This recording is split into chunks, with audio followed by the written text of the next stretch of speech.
সুলতান সালাহউদ্দিন আইয়ুবীর যেই দুর্গের উপরে আমরা দাঁড়িয়ে আছি, এই দুর্গে থেকে আমরা আল্লাহ সুবহানাহু ওয়া তাআলার কাছে দোয়া করি, আয় আল্লাহ তুমি আবারও মুসলিম উম্মার বুকে একজন সুলতান সালাহউদ্দিন আইয়ুবীকে পাঠিয়ে দাও, যার হাত ধরে ইহুদিদের সাম্রাজ্যের পতন হবে এবং গোটা পৃথিবীতে মুসলিম উম্মাহ আবার মাথা উঁচু করে দাঁড়াতে পারবে এবং মাজলুমেরা মুক্তির একটি পথ খুঁজে পাবে। আল্লাহ সুবহানাহু ওয়া তাআলা আমাদের মধ্য থেকে এই নবযুগের আরেকজন সালাহউদ্দিন আইয়ুবীকে তৈরি করে দিক। আসসালামু আলাইকুম ওয়া রাহমাতুল্লাহ। আলহামদুলিল্লাহ, মিশর সফরের এই মুহূর্তে আমরা অবস্থান করছি সুলতান সালাহউদ্দিন আইয়ুবী রাহিমাহুল্লাহর দুর্গে। আসলে সুলতান সালাহউদ্দিন আইয়ুবী আমাদের কাছে একটি ইতিহাসের নাম, একটি আবেগের নাম, যার হাত ধরে মুসলিম উম্মাহ দ্বিতীয়বারের মতো আল কুদসের বিজয় দেখেছিল।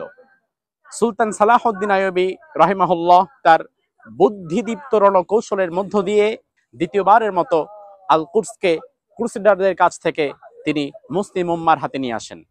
আজ মিশরে আমরা যে জায়গায় দাঁড়িয়ে আছি, এটা হচ্ছে সুলতান সালাহউদ্দিন আইয়ুবী রাহিমাহুল্লাহর বানানো একটি কেল্লা, একটি দুর্গ। এই দুর্গটি তিনি অত্যন্ত চমৎকার ভাবে, মজবুত ভাবে এই দুর্গটি তিনি বানান ক্রুসেডারদের কাছ থেকে মিশরকে হেফাজতের জন্য। এই দুর্গের ওপরে তুরস্কের শেষ অটোমান সম্রাট যাকে বলা হয় মোহাম্মদ আলী পাশা, তিনি চমৎকার একটি মসজিদ নির্মাণ করেছিলেন।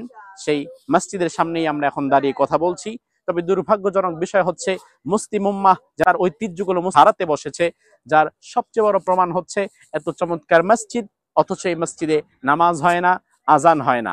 তুরস্কের হায়া সোফিয়ার আদলে সুলতান সালাহউদ্দিন আইয়ুবীর দুর্গের উপরে এই মসজিদ নির্মাণ করা হয়েছিল।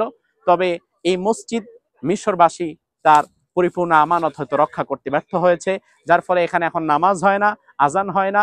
বিদেশি পর্যটকেরা পর্দাপোশিতার বালাই না রেখে যে যার মতো ভেতরে প্রবেশ করছে, মসজিদের পবিত্রতা নষ্ট করছে।